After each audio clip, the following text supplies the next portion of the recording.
I'm Jonathan Ramsay. I'm a urologist who works in London and who specializes exclusively in the diagnosis and treatment of men who have infertility, subfertility, or those who are merely struggling to have a natural conception. So the important question of this talk is all about semen analysis, a seemingly straightforward issue.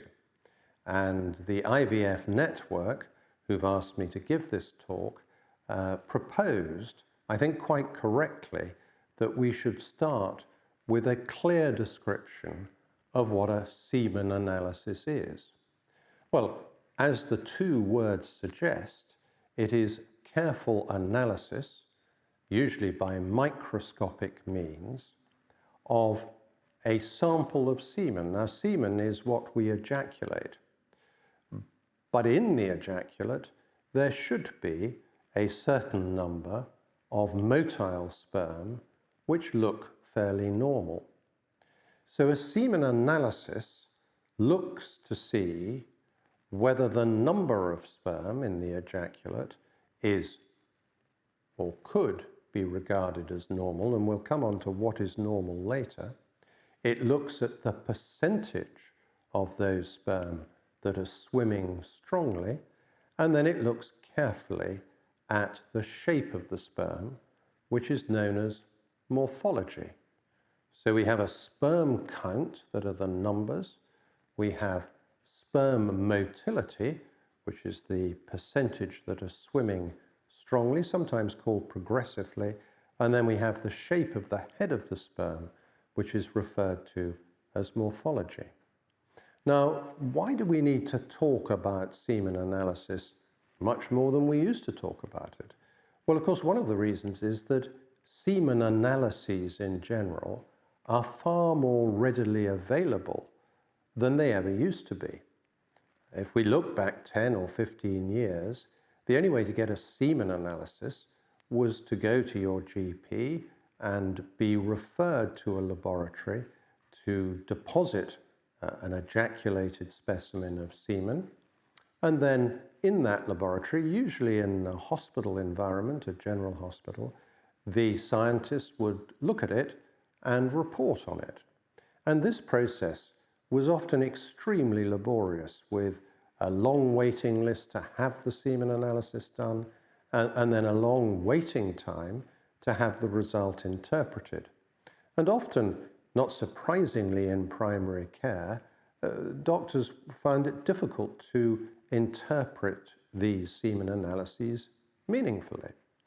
And so, perhaps again not surprisingly, many companies have seen a commercial and indeed a medical opportunity, and are offering semen analyses in different places and on different terms.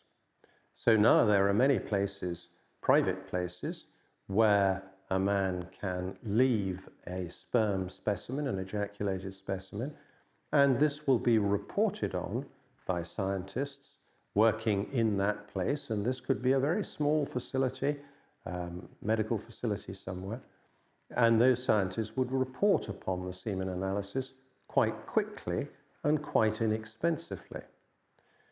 But once again, there are online opportunities that have been snatched up by companies once again operating commercially in the field. And there are two further sorts of semen analysis.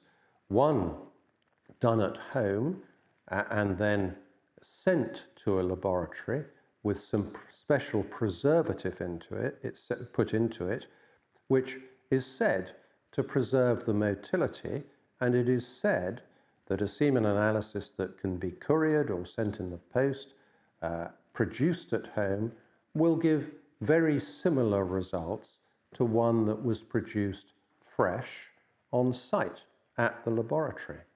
This isn't entirely true, but those who sell the test and are proponents of the test will say that the differences are relatively small and they can correct for those differences, and the advantages of doing a test at home are outweighed by the disbenefits of the test being perhaps not quite so accurate. And then the third methodology that has come along is an app-based form of test in which the specimen, once again, is produced at home, and an app that can be applied to a simple smartphone then gives results, particularly about count and motility. So the question immediately arises as to which of these tests might be better. If a man's thinking of having a semen analysis, should he opt necessarily for the at-home options, those two that I've just described? Well, by and large, my view is that it is far better to have a semen analysis in the context of medical supervision, because then there will be a history, which is very important to understand, and the advice or the interpretation of a semen analysis, as we will see as we talk further about this, really does depend upon the context in which that semen analysis has been taken. So we have to understand what is the variability in a semen analysis, because if it were the case that one test would tell a man, and therefore a couple, whether he was certainly fertile or certainly infertile, then that would be a very good test. It would have specificity, as we say scientifically, and sensitivity. But unfortunately, semen analysis is really not like that. Now, part of the reason for that, irrespective of what may or may not be the matter with the man, is because this is a biological system. And in the time that you've been listening, and I hope you've been listening for probably about 10 minutes, then most men with normal testicles will have made 10 or 20,000 sperm. So there is a huge overproduction of sperm. It's a very dynamic system. And therefore, like any other dynamic system, it is open to variation. Open to variation because the man might have been ill or had a fever, or indeed had COVID, maybe a couple of months before, maybe a month before, maybe even 3 months before. He may have been occupying a rather, or enjoying, I should say, a rather unhealthy lifestyle. It may be that he's been completing a marathon, he got absolutely exhausted, he got overheated, and then for a few days afterwards, he celebrated in typical fashion. It could be that he'd been on holiday and he'd been using a sauna every day. Could be that he'd been competitively riding a mountain bike for more than 2 or 3 hours a day, again, sustained over a week or so. And all of these things might have caused significant variation. So if we have any system that is subject to so much variation and so much effect from the outside, then a one-off, a single snapshot is probably not going to be useful. And we've got to be very careful not to derive a diagnostic conclusion until we know what zone that semen analysis is in and whether that zone is consistent, whether the results, perhaps 2 and probably better 3 analyses, have actually shown the same implication of fertility or subfertility.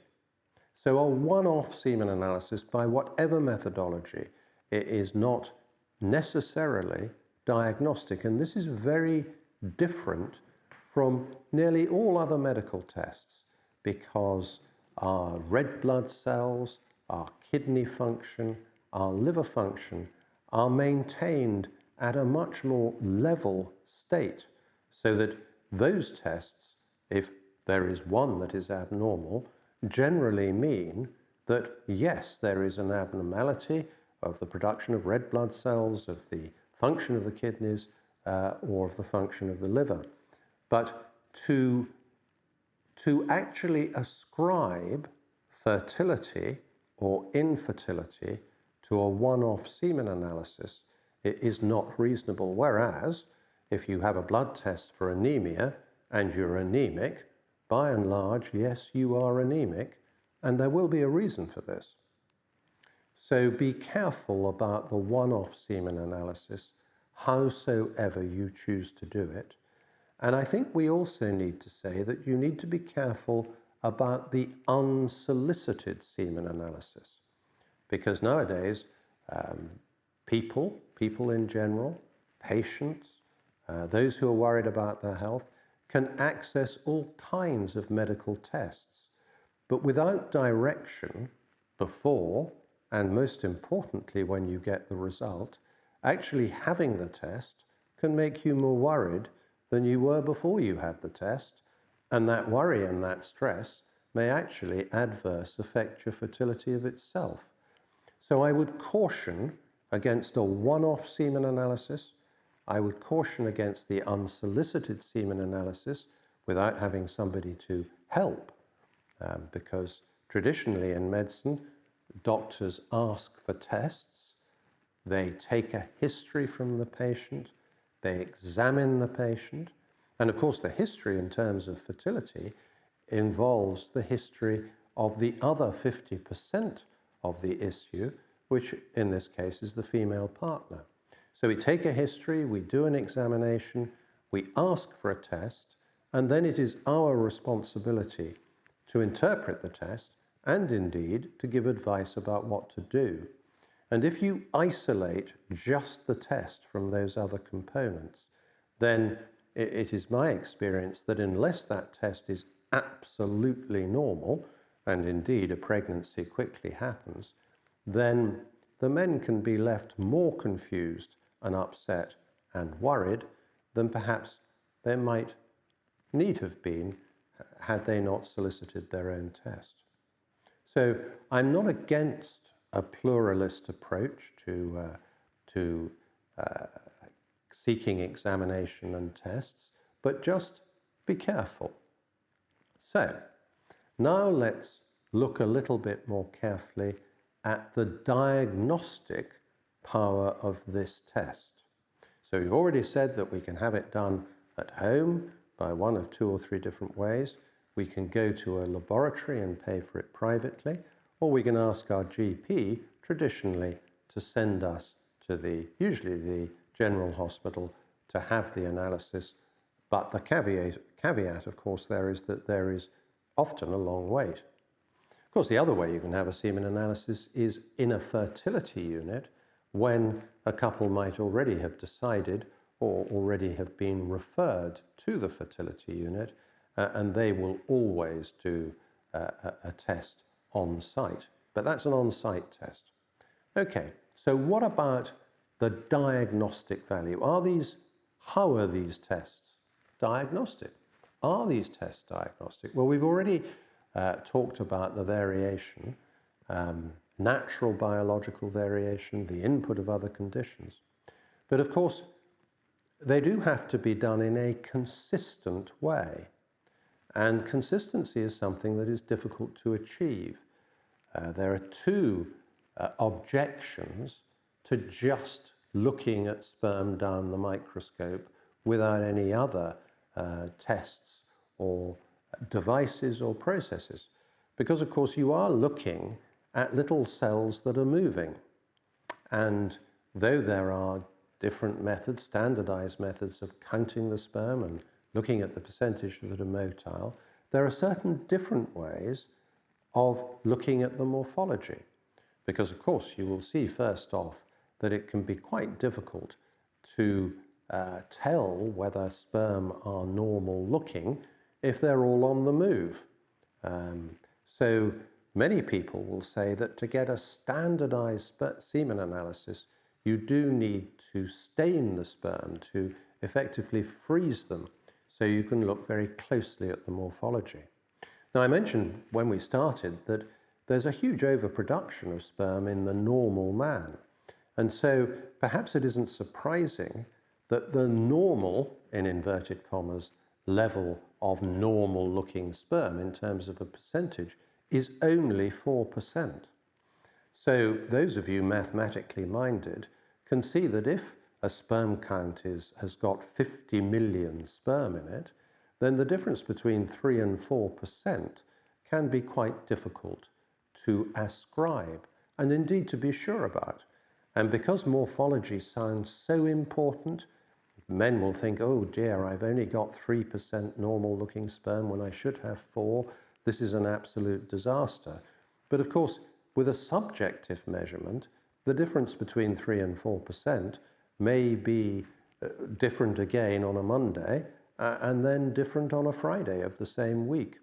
So generally speaking, for a variable biological test, which is often merely in the eye quite literally of the beholder, then far too much store can be put on the values of a straightforward semen analysis.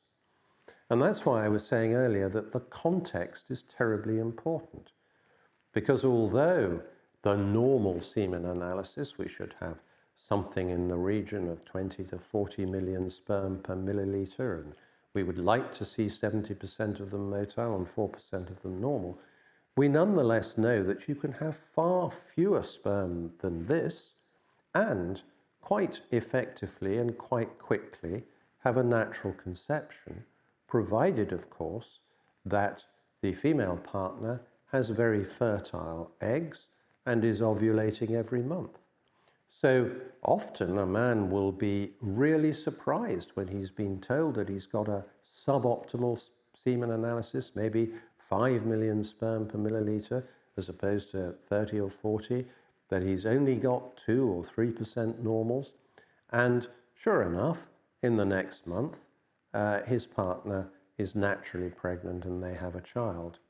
So although that variation can tend to look, in inverted commas, abnormally low in every department, nonetheless, under the right circumstances, natural conception can occur. So this semen analysis, with its results, requires careful interpretation and explanation in the context of where the couple are. So let's look a little bit more closely at the extremes of a semen analysis. So what about if the semen analysis shows very few sperm, very few motile sperm, and all the sperm look abnormal? Well, under those circumstances, there probably is underlying male factor infertility. But it behoves us to try to understand why. And it certainly behoves us to try to alter our lifestyles to improve this. So once again, even a bad, in inverted commas, semen analysis must be seen in the context not only of the previous medical history, not only of the drug history, the smoking history, the use of anabolic steroids, for example. Not only must it be seen in the context of the whole patient, the individual man, but it also needs to be seen in the context of the partnership, the age of the female partner, and her medical history as well. So let's look at some further extremes of the semen analysis. So we've talked about the middle ground and how it may be unreliable. We've talked about the low semen analysis, which may not be as disastrous as it seems. What about if there are apparently no sperm at all in the ejaculate? This is known as azoospermia, an absence of any sperm. And once again, one has to be very careful about this diagnosis because it's a really important diagnosis. And if it is the case that there really are no sperm, then that man's going to need support, that couple are going to need support, and they really are going to need the help of the medical profession I would suggest to see them through this and possibly to improve the situation for them.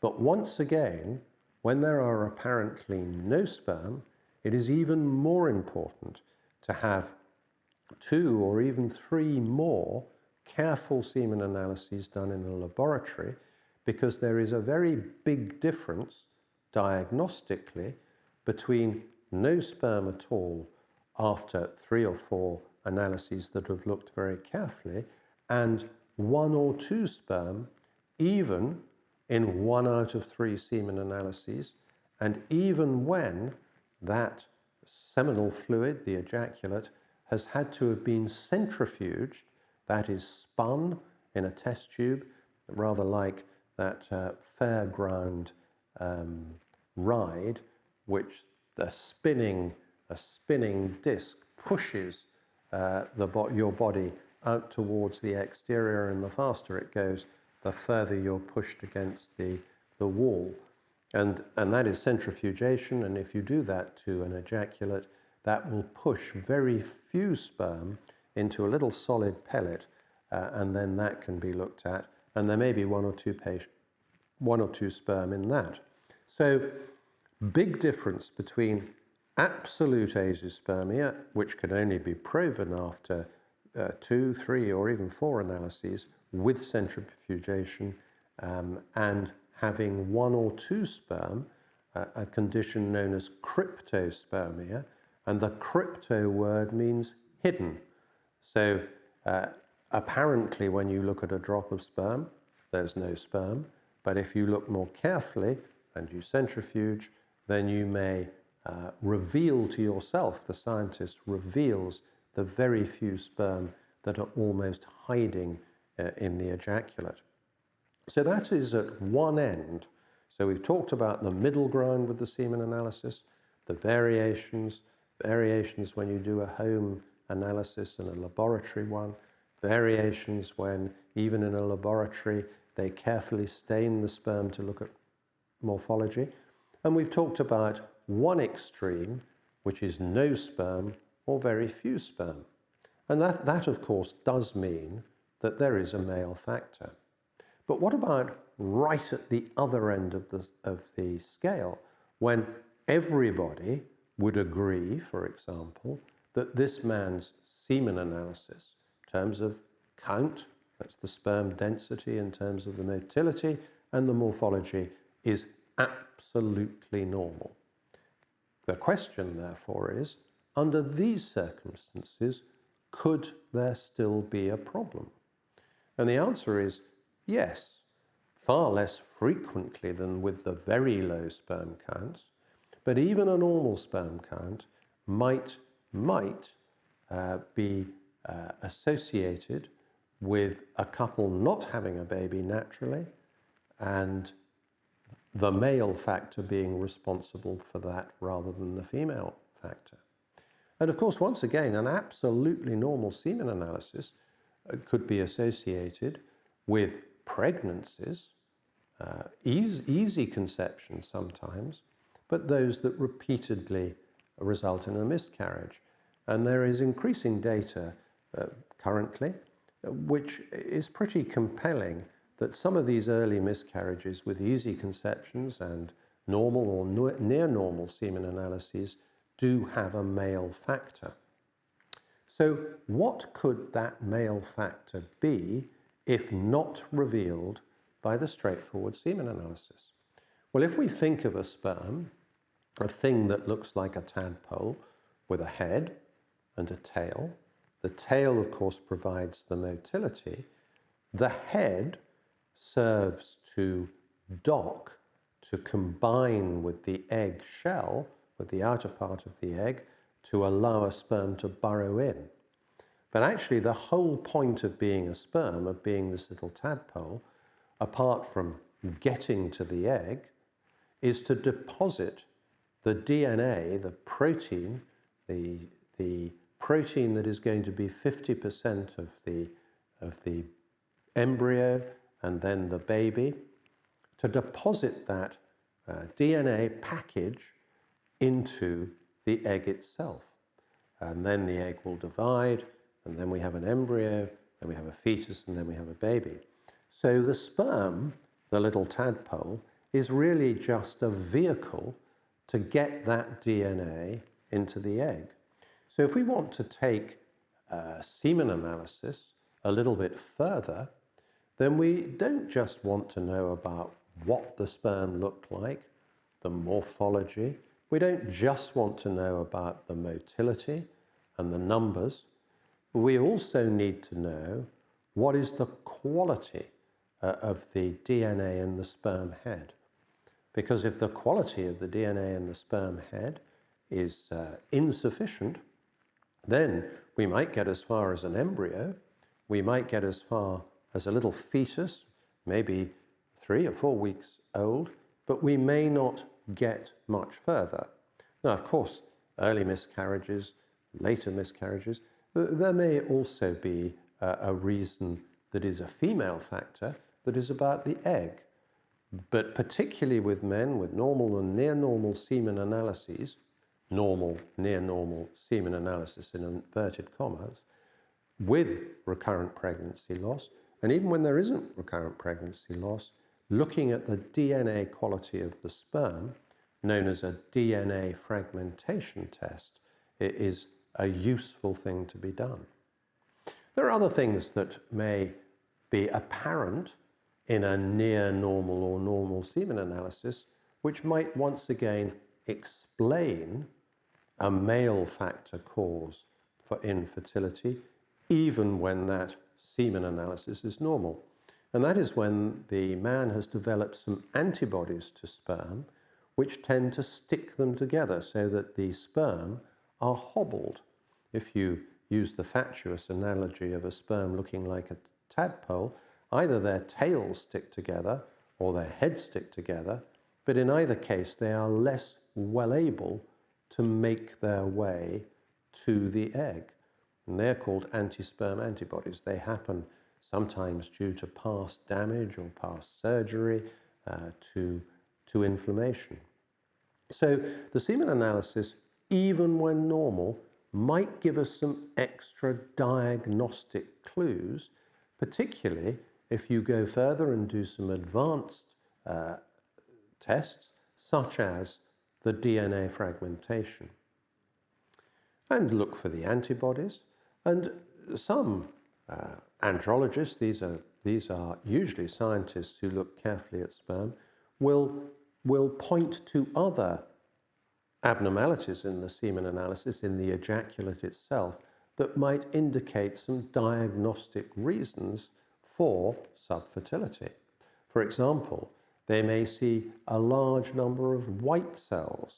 These are also called polymorphs because they're large and they've got different shapes, and they're the sorts of cells that arrive to ward off bacteria and organisms. Now, this doesn't necessarily mean that the man has an infection or an STD or anything like that, but there just might be a bit of inflammation somewhere in his genital tract.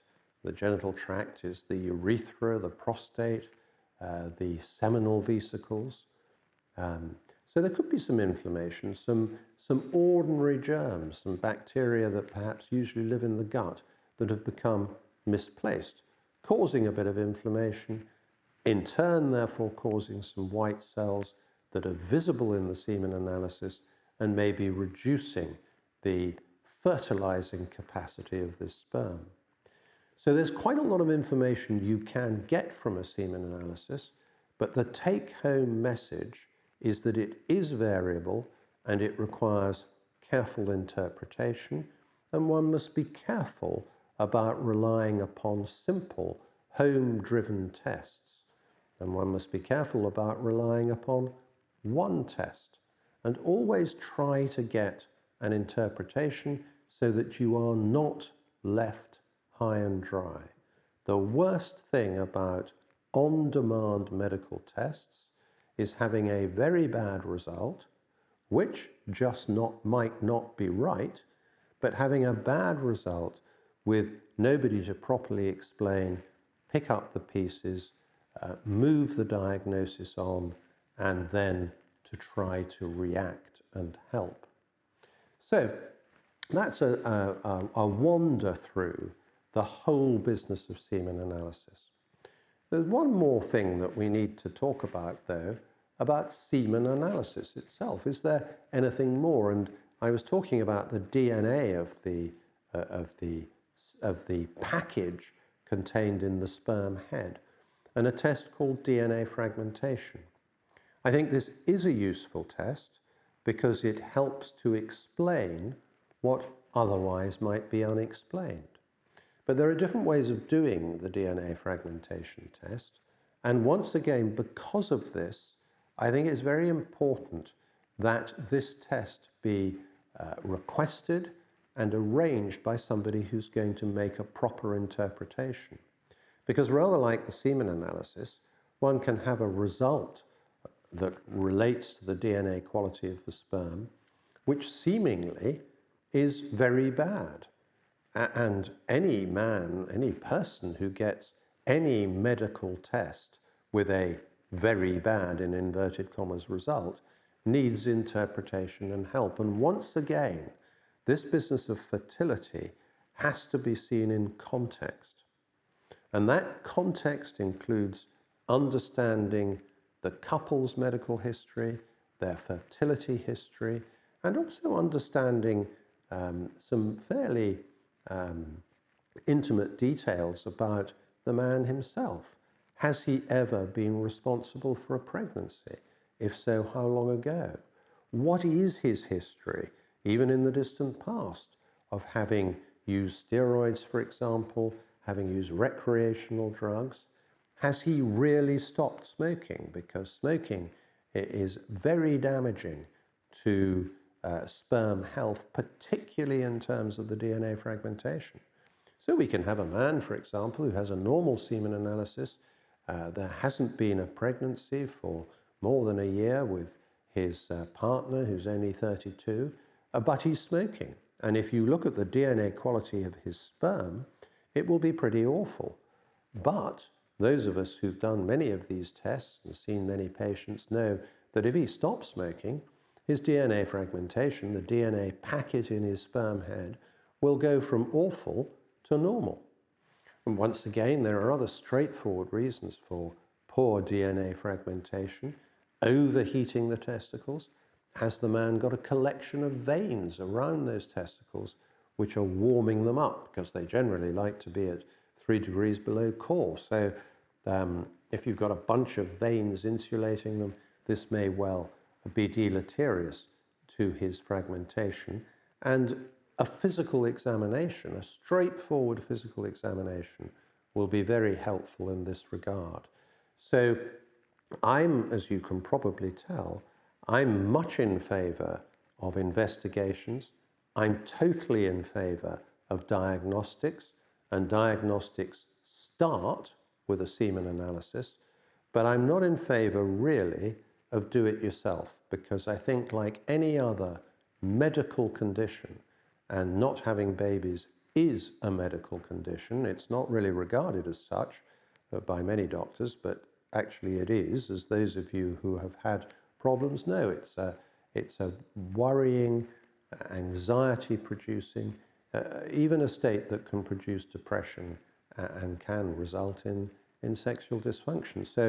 So this is a real condition, and therefore it needs to be taken seriously. And the semen analysis, I would suggest, needs to be interpreted by professional people who are also able to make a physical examination and make sense of the whole picture, so that just as with traditional medicine, we take a history, we examine the patient, we do some tests, in this case a semen analysis, and that might lead to more tests, but almost inevitably it will lead to sensible advice, changes in lifestyle and nutrition, and possibly further interventions and treatments.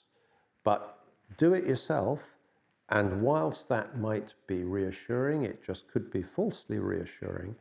And if it's abnormal, then I'm very sympathetic, because I know where that leaves you. It often leaves you without the support that two people, not just the man with the semen analysis, but that two people actually require. So I wish those of you who are listening, who are on your journey, well, and I hope people have been able to direct you and explain and support you and look after you. Thank you very much.